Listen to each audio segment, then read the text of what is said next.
Well, thank you, Fred, and thanks to all of you for coming. We decided that Jeff and I will split the presentation, and that Gary and Barbara will answer all of your tough questions. So that's sort of the plan. I'd like to start by really thanking Barbara very, very sincerely, because this project, this third edition, simply would not have gotten done. As Fred mentioned, Gary, Jeff, and I were off doing other projects, and she really kept it alive and did the major updating on, most of the new cases, as well as updating the old cases. So she was just really a vital part of the team on this last edition. There are also many other people, obviously, that contributed to this over the years. I can't name them all.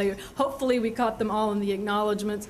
I do want to recognize Jisun Kim, who did sort of the final stage of wrapping up, and she's here today. And so she was, again, we wouldn't have gotten the sort of the book out now. It would have been even later had she not been there to help us with things. We'll get past the preliminaries. The sort of,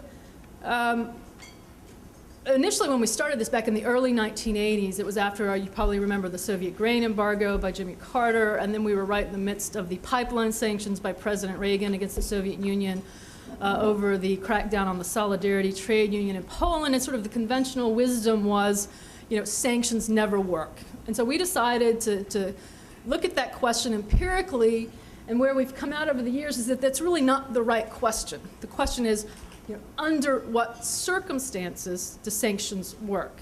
And I'll get to the numbers in a minute, but that's what we really are trying to do in this analysis.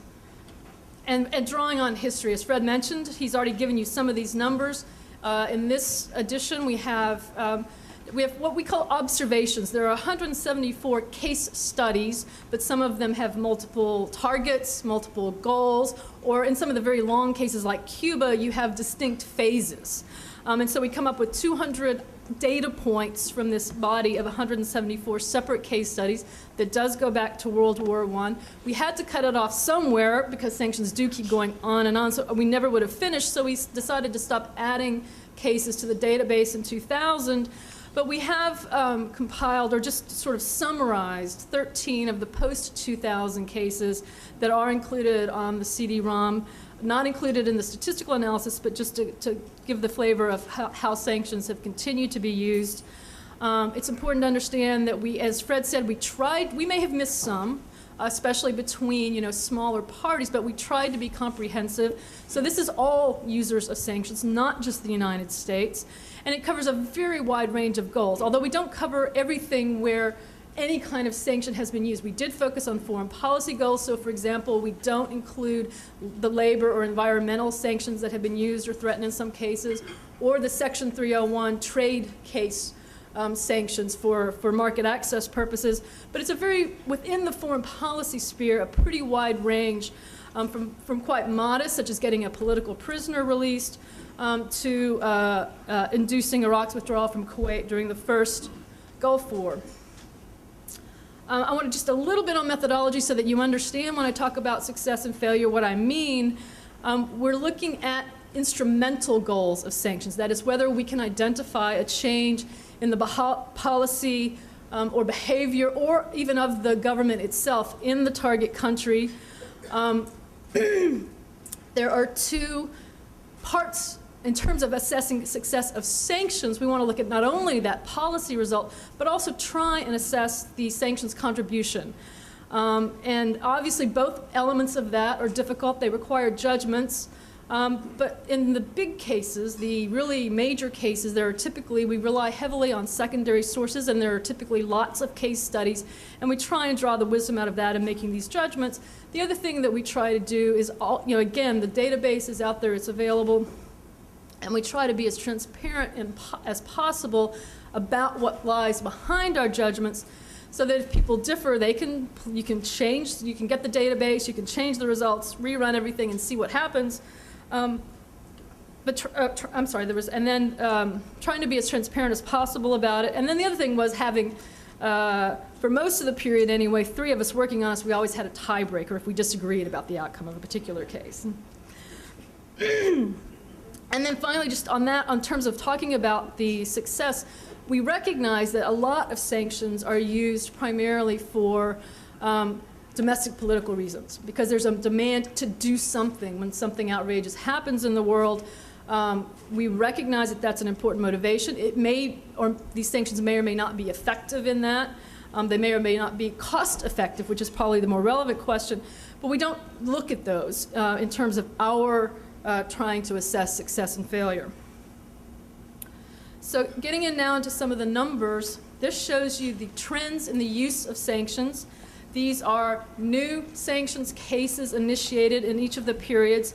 And they're not even, actually. The earlier periods are longer, so you're getting, actually, the increase in the use over the century is even greater than it would appear in this case. But you can see that there was a surge in the use initially in the 1970s and then again in the 1990s, and this is when there was a renewed flurry of attention to sanctions.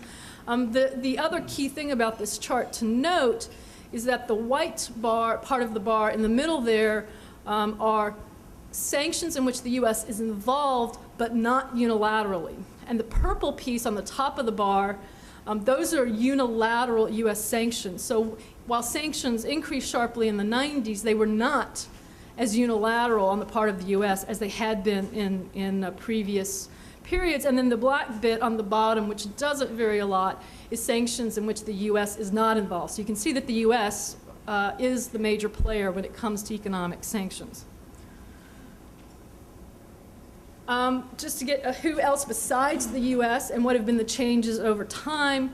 Here we've broken it down. These are, although the earlier period is twice so long, these are averages by decades. So you can see that the U.S. use did increase in the 1990s, but so did the activity by the European Union, and most notably perhaps by the United Nations, although also by in the later period in the 1990s, it's Russia. And this change in the senders is related to changes in the targets. And so you can see here the two sort of big changes in terms of who are the targets of sanctions are a very sharp increase in sanctions against Africa after the Cold War, with the increase in conflict and instability in that continent. And then that's one reason that the EU activity increased. That's sort of their traditional diplomatic backyard, and many of those African cases involve sanctions by the United Nations. And then the second big change is with the Soviet Union, former Soviet Union, before and after the Cold War, so that prior to the end of the Cold War, it is the Soviet Union typically as a target of mainly U.S. sanctions. But then in the 1990s, what's going on is actually that increase in activity by Russia was mostly against former Soviet republics, settling arguments over bases, the treatment of ethnic Russians in some of the republics, and that sort of thing. So in fact, you have Russia being both previously the target, and then after the end of the Cold War, more of a sender. It's what we call the sanctioning country. And to save time, I'm going to skip through the bullets and take you to the tables, and then I'll cover some of the key findings as I show you some of the data that we thought was most interesting. This is our bottom line in terms of success and failure, and you can see that about 1 in 3 cases, by our judgment, had some degree of success. And that's something important to emphasize, I meant to earlier, is that we don't require that the policy result be 100% achieved, or that sanctions be the only contributing factor in that success. We don't, on either score, allow the results to be trivial and call it a success, but they can involve partial achievement of goals in which sanctions are an important but not the only contributing factor. And so that's what we're capturing here. About 1 in 3 cases we think were successful, somewhat successful overall. But as you can see in the table here, we have the last column there is the success rate, the percentage of cases that we judge successful, and it varies quite a bit by objective. When the goals are, as we define them, relatively modest and limited, about 1 in 2 we judge to be successful versus less than 1 in 3 for most of the other categories. In terms of sort of, again, in broad terms, the factors in success and failure is kind of the simple heuristic equation that we use, is that the costs to the target of complying with the sanctioner's demands have to be less than the costs of defying those demands. So the cost of compliance basically, or what is it, the goal, what is it that the sanctioner is demanding that the government of the target do, and how costly in both political and economic terms is that demand, versus what are the sort of in the most direct sense, the economic costs of the sanctions themselves. There can also be diplomatic costs, and there could be threats of escalation to military action. If those things aren't greater than the cost of the target of complying, then you won't see success. And in terms of those direct costs of sanctions to the target, was one of the strongest and most robust factors that we found in the data. So just on average, across all of the cases, the cost to the target in the successful cases were about twice as high as in the failed cases. So 3.3% of the target's GDP versus 1.6% when the sanctions failed. And the costs also need to vary with the difficulty of the goal involved. And so in that last category, what that we call other major policy changes, there you get the cost of the target in the successful cases being fully 5.5% of the target's GDP versus only 0.7% in the failed cases. Now, I'll come in a minute to some of the changes over time, but clearly one of the changes in the global environment that has contributed to, or that has affected sanctions utility, is globalization. And there are kind of different ways you can think about how globalization might affect sanctions. On the one hand, if countries are more integrated into the global economy, disruptions of those relations might be more costly. On the other hand, they'll typically have far more markets to access and far more sources of imports, and so that on the one hand, so that you might, cooperation becomes more important. And we saw that in the earlier chart where sanctions in the 90s were less unilateral by the United States. But cooperation from other countries isn't a panacea. On the one hand, cooperation may not be needed when the goals are in fact modest, and when they're difficult, you have a problem of getting the cooperation. It's costly, it takes time, and all the while the target's taking steps to try and evade the sanctions. And when the goal is major, it simply may be that sanctions are not enough, even with the greatest cooperation. And we saw that in the Iraq case with respect to the goal of getting Saddam Hussein to step down. And Jeff will talk more about some of the individual cases. But in some cases, even very broad, comprehensive, economically costly sanctions won't be enough to achieve a very difficult, ambitious kind of a foreign policy goal. And then on the other hand, if you have a country that is willing to provide offsetting assistance to actually help the target to deal with the cost of sanctions imposed by a rival, then that's going to lower your success rate as well. And we saw that in some cases with the Soviet Union during the Cold War, and we may be seeing it now with China. And that's a potential, going forward, a challenge for sanctions, getting China to cooperate at all in some of these key cases like Sudan, Iran, and North Korea.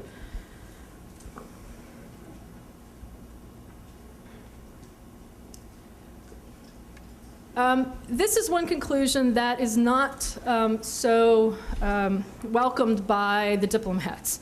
What we find is that, in fact, whereas you would like to be able to use sanctions against the bad guys, they tend to work better against our allies, our friends, democracies, rather than autocrats.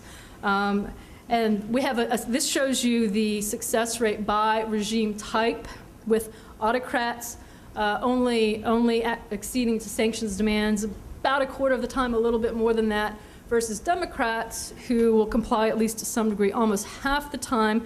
We have a second qualitative indicator of relations prior to sanctions between the sanctioner and the target, that it goes in the same direction, that allies are more willing to compromise and to comply than rivals, which really isn't so surprising because they have more to lose. Typically more trade, more aid, diplomatic relations, the desire to maintain the broader relationship, versus a rival or a hostile company where you may have very little trade, and especially during the Cold War, very little trade with the Soviet Union, and of course no financial aid, no financial flows, or very, very limited.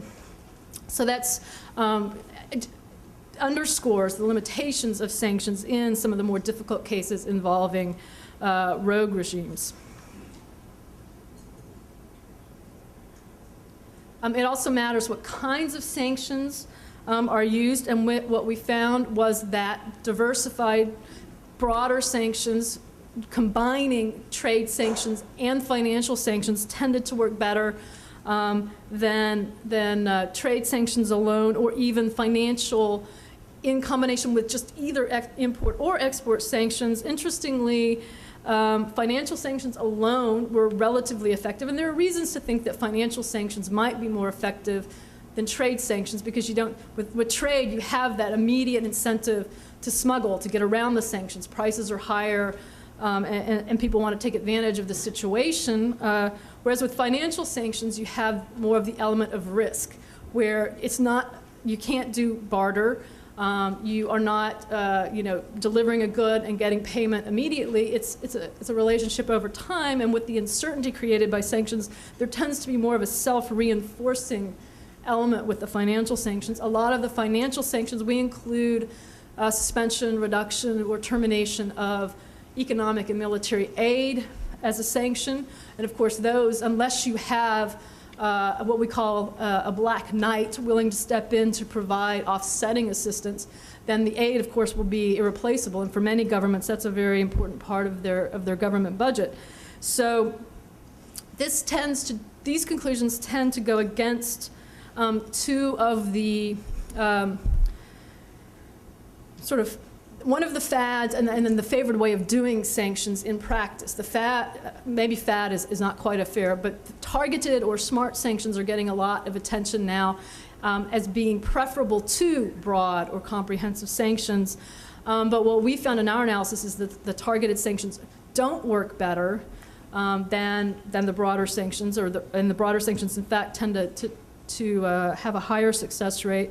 And in particular, the sanctions targeted against individuals, like the resolution that was just rejected at the UN against Mugabe and his supporters in the UN last week, can be very useful symbolically to isolate a regime and to send a signal of disapproval, but they don't have very much coercive effect. And so in terms of going back to what goals we're assessing, the instrumental effects of changing behavior or policies, we don't see much evidence that those kind of targeted sanctions are very effective in that respect. And then secondly, we also concluded that the evidence suggests that it's better to impose sanctions, especially when the goal is major. Now again, it would be different with a more modest, more limited goal.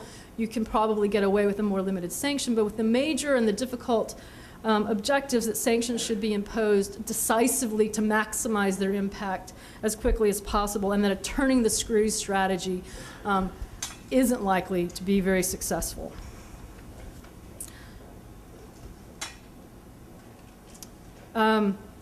This table has a lot. I won't try and cover everything that's in here. You have the PowerPoint as well as the tables in the book, so you can study it in detail. But just a couple of things I would point out here. This is highlighting the U.S. experience with sanctions since World War II. And the first thing to note is in the first column there, the changing success rate of the United States over the years. And back in the early post-World War II period, when the U.S. was more dominant both politically and militarily, in fact, it was pretty effective with sanctions. A 50-50, and this is across all of the goals here, was actually successful about 50% of the time. Dropped off sharply, both in the 1970s and 80s, or the 1970s in particular, the use increased quite sharply, as I noted before, while the success rate went the opposite direction, and in fact, it was cut just about in half, from 50% to 24%, and then again with, in part because, and you can see in the, I guess, two columns over there, we have that's our other measure of international cooperation, the international, a qualitative index that goes from 1 to 4, with 4 being greater cooperation. So there you can see a very sharp increase in the degree of international cooperation in the 1990s, correlating with the increase in the success rate from 24% in the 1970s and 80s back to about the overall average of 1 in 3 in the 1990s. The other thing couple of things that I would point to, both the trade linkage, which perhaps is an indicator of the increase in globalization, the increase in global integration by targets going up very, very sharply from relative to the earlier period. And then also, again, both as a result perhaps of that increased integration, the increase in cooperation, and linking again to the increase in the success rate, the cost to target going up very sharply in the 1990s relative to the prior 2 decades, and being higher in the success cases than in the failure cases. And then I guess just at the bottom of the table we have a few of the variables for non-US cases, where you can see that other users of sanctions have been at about the average of 1 in 3. And let me just stop there and turn it over to Jeff.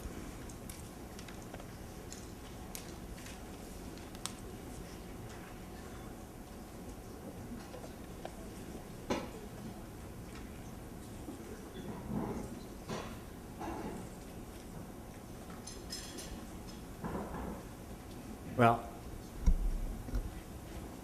I think we'd be remiss if I didn't start by thanking Fred Bergston for supporting our work for more than 25 years.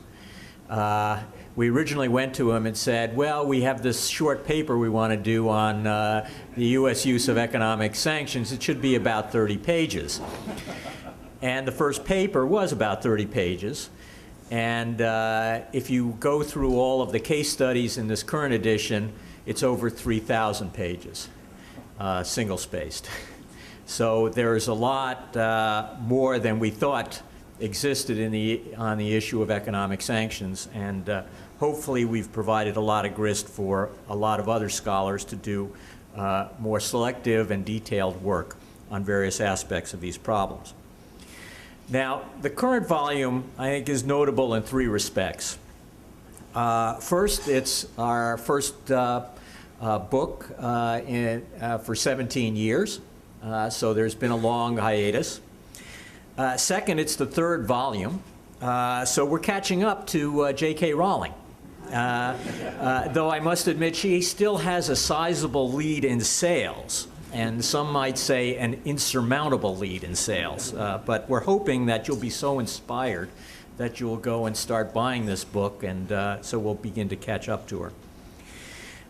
And third, the book contains new analysis of sanctions in the dynamic political environment since the end of the Cold War. And let me focus a bit on that aspect, this new aspect of our analysis. The post-Cold War era is critical in understanding how sanctions are now used. There is no overriding global security threat, so big powers have different strategies and priorities for using sanctions. As Kim mentioned, globalization has made it harder to deny access to goods, finance, and critical technologies. Over the past 20 years, the geographic locus of sanctions has shifted, with more cases involving African countries. And the sanctions have targeted an ever wider spectrum of issues, provoked by ethnic strife and civil chaos in Africa, human rights abuses and weapons proliferation in second and third tier powers, and international terrorism. Senders and sanctions have also evolved over time. The European Union has become a much more important sender, user of sanctions, particularly in cases involving Africa. So too has the United Nations, and we go through an analysis in the study on how United Nations sanctions policy has evolved and how multilateral sanctions have become more prevalent over the past 10 or 15 years. As you can see, there has also been additional types of senders. State and local governments have become increasingly active, using access to their pension investments and public procurement as sticks in trying to either coerce the foreign governments or, more often than not, their own governments to try to change policy. This is something that, that has been subject to a lot of litigation in the United States. The federal supremacy issue is being litigated, and the trend may be against supremacy. I think this is something that we might ask Bill Reinsch to make some comments about, since he and his organization have been involved in much of that litigation. Now, as Kim mentioned, the subject of targeted sanctions, sanctions impose costs, and it's very difficult to target those costs very precisely.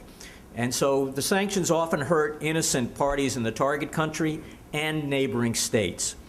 So in an effort to try to mitigate this collateral damage, policymakers have tried to design targeted sanctions, measures such as arms embargoes, travel bans, asset freezes, and other types of selective banking sanctions that focus on individuals or specific groups and don't have economy-wide effects.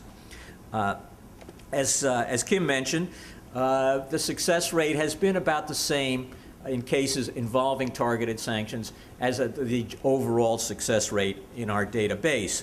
And as Kim said, they're better as signaling devices than coercive measures, though in many of the cases, targeted sanctions are often used in conjunction with broader measures, so there's collateral damage anyway.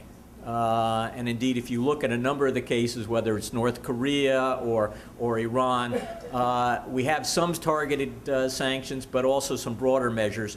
And so it is very hard to say that we are using sanctions in a way that minimizes the damage to or harm to innocent bystanders. And of course, this will then affect the political receptivity for instituting or sustaining a sanctions policy over time. Just recall the problems during the Iraq sanctions case, where there was a lot of concern about how innocent civilians in Iraq were being harmed by the comprehensive embargo placed on Saddam Hussein's regime. Now, targeted sanctions are also used increasingly against non-state actors, and this is a prevalent part of the new environment in using sanctions. It's not just against autocratic regimes, but sometimes you're not even trying to target a regime, you're trying to target individuals or groups within a society. We have tried to develop these targeted sanctions, which go against individuals or terrorist groups or factions within a country where you may not even have a well-functioning government, and where you have different factions competing for authority. And this has been very common in a number of the cases involving African countries, particularly in West Africa, over the past decade or more.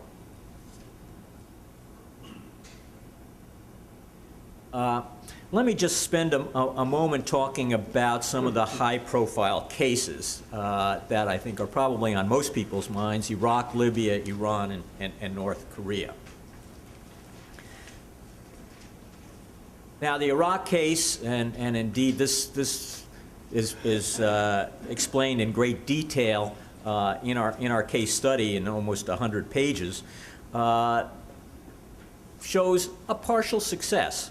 But also shows the limitations of sanctions. We had the most comprehensive set of sanctions since World War II against Iraq, and still there was extensive smuggling, even by countries that wouldn't necessarily be considered friends of Saddam Hussein. The Iranians helped Saddam Hussein smuggle $2 billion a year in oil that he used to fund various activities.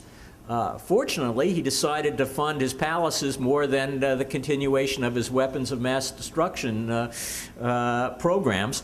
And so there was a bit of a squeeze. And in retrospect, one finds some evidence that perhaps the sanctions did contribute in a way to that one part of our sanctions objectives in limiting the weapons proliferation from Saddam Hussein. But the sanctions were costly in humanitarian terms. They were difficult to maintain, a lot of opposition because of their impact on the civilian population, and so there was a mixed result in the Iraq case. Libya was another example where sanctions lasted for more than 20 years. In fact, I remember when I was still in government having to deal with requests from the Defense Department to put an asset freeze on Libya soon after we had finished winding up the asset freeze against Iran during the hostage crisis of 79 to 81. So that was a case that was near and dear to my heart because I suffered through the early stages of it while still a practitioner.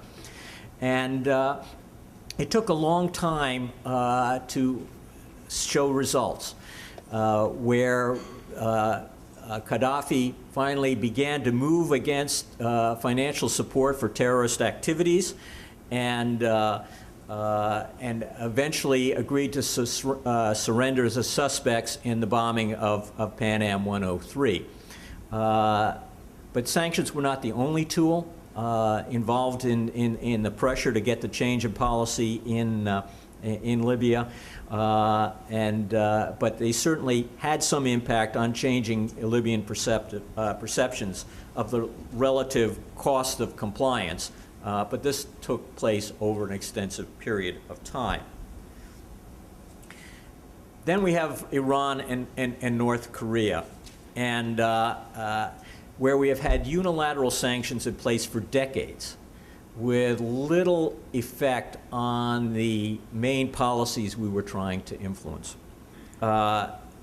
Significant UN sanctions are unlikely due to Russian and Chinese opposition, and here we see a situation where there are distinctly different priorities and strategies of other major powers dealing with these countries. The hope is that we can have more limited, focused multilateral sanctions, but that requires the cooperation of other major powers, Europe, Korea, Japan, but also China and Russia, and that's complicated the negotiations in the UN Security Council. Iran is a particularly pivotal case, and let me just spend a moment talking about that, because this is an area where I personally have some concerns. We have had sanctions against Iran for more than 25 years. Recall they were imposed after the bombing of the Marine Corps barracks in Beirut in 1983. And the objective was to get the Iranian government to stop supporting terrorism. The way to do it was thought, squeeze them in their resources, limit their ability to produce oil and gas, and therefore they wouldn't have the money to go on their supporting these terrorist ventures. Well, that might have been a good strategy 25 years ago, particularly as the oil market became more flush. But it's a much more difficult strategy to pursue in an era when global demand and supply balances are very tight, and oil prices are not $10 a barrel, but $140 a barrel. And so we are now at a situation where, because of inadequate energy policies pursued over decades, we have much less leverage over big oil producers like Iran than we did 25 years ago. Iran is still producing the same amount of oil that it did when the Iran-Libya Sanctions Act was promulgated a little over a decade ago. We may have reduced the growth in the supply from Iran, but in retrospect, I wonder if that's necessarily a good thing, because now there is less supply that can be brought onto the market. More importantly, the Congress is now considering tightening the Iran Sanctions Act and constraining the ability to invoke the national interest waivers that have prevented the United States, that have been used by the U.S. president, by past U.S. presidents, to avoid invoking sanctions against major European oil companies that have been investing in Iran. More recently, Chinese firms, Malaysian firms, and others have vetted contracts, multi-billion-dollar contracts, to develop offshore oil and gas fields in Iran. And if those go forward, I wonder whether the Congress will stand quietly by if the U.S. president decides to invoke a national interest waiver. Once a waiver is not given, particularly against a Chinese firm, it will be harder then to issue those waivers against other oil companies, and we may then end up in a fight with our own best friends and allies in an area where we should be working together. This is a case that ought to be thought through well in advance. I testified to the Congress on this in July of 2006 and said exactly what I just said about the Iran situation, and nothing has changed except for amendments that would tighten the Iran Sanctions Act. So I hope that this type of analysis is used and to rethink how we go about our sanctions strategy and work together with our allies. End of sermon. Now, what have we learned from these cases, these high-profile cases? It is that the stabilization of existing regimes are highly unlikely. We've tried for a long time. You can add Cuba to this list of high-profile cases where we've tried to destabilize Castro since 1960, and the sanctions are just not enough of a tool for that type of exercise. Achievement of other U.S. goals is possible, particularly if one focuses on more narrow objectives. Denying key componentries and technologies for the nuclear industries. That can help delay, at least, the development of these industries in the target countries, and hopefully lead to a situation where the target country will begin to work more closely with the international community. In that regard, we also should be considering whether we should complement the sticks with carrots. And there have been some efforts in the Iran case to do that, but they have been complicated by the geopolitics of Russian and Chinese interests in that region. Let me conclude with a review of some of the key lessons and policy recommendations that come out of our very comprehensive analysis. These recommendations are very similar to the ones we promulgated 20 years ago. And indeed, our initial findings remain remarkably robust, in part because some of our recommendations have been adopted by governments. Unfortunately, not all of them, and some of them have been ignored, and there are still some lessons from past experience that need to be learned, some need to be repeated, and some of the lessons and recommendations needed to be revised to reflect the changing political and economic environment of the 21st century. So let me just mention some of the key recommendations. And the first is the simple one: don't bite off more than you can chew. In other words, don't have inflated expectations about what sanctions can accomplish. At most, there is a weak correlation between economic deprivation and political willingness to change. And as Kim pointed out, this is often more, sanctions are often more effective when the policy objective is relatively modest. Second, again, as Kim said, if you're going to use them, you can expect to be more successful if you use them against your friends. Because sanctions those countries have more to lose Diplomatically as well as economically, there are closer trade and investment linkages than countries with which the sender has limited or adversarial relations. But of course, good friends are hard to come by, so you don't want to use them in a way that loses friends. So one has to be very careful in that regard. But a lot of the sanctions cases are against enemies. And what we have found is it's hard to bully a bully with economic measures. So senders should not expect that sanctions will work as well against large targets that are strong, stable, hostile, and autocratic.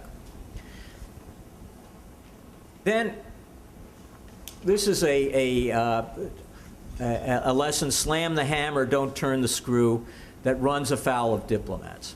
Because the view is, well, we'll gradually ratchet up the pressure, and then countries will finally realize that they ought to agree with us and comply with our demands. But the exact opposite happens. When you allow the time to react, countries can find ways to evade the sanctions. And so there's a better chance to avoid military escalation if sanctions are deployed with maximum impact. The strategy of turning the screws has not proved very successful in most cases. Now, let me conclude with an overall recommendation. We have a don't be a cheapskate or spendthrift, but what this really means is countries that use sanctions need to match costs imposed on domestic constituencies and on their allies to the expected benefits. Otherwise, public support for the sanctions policy may quickly erode. So if you want to send a signal of disapproval, you might use more symbolic sanctions than sanctions that will impose heavy costs on the target regime and on the own industries and workers in your own country.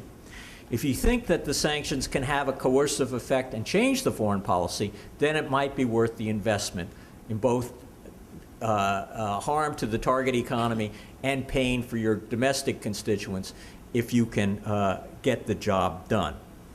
But the sanction chosen should be appropriate to the circumstances, and leaders should carefully analyze the unintended costs and consequences before selecting a particular measure. Senders usually have multiple goals when they impose sanctions, and coercion is not always at the top of the list. Often it's demonstrating resolve to domestic political groups that you're responding to some foreign outrage. So it's very important to keep these things in mind in tailoring the type of sanctions to the expected result. Equally important, and I'll conclude on this note, prudent leaders should consider in advance not only how to impose sanctions, but how to unravel the sanctions once the job is done.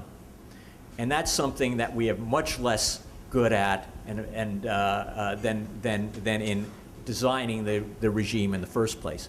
But it's much more important, because if you're going to pursue a policy that creates economic harm, and you want to create a stable regime going forward that supports the policy objectives that you are pursuing, you need to redress the economic damage that was done.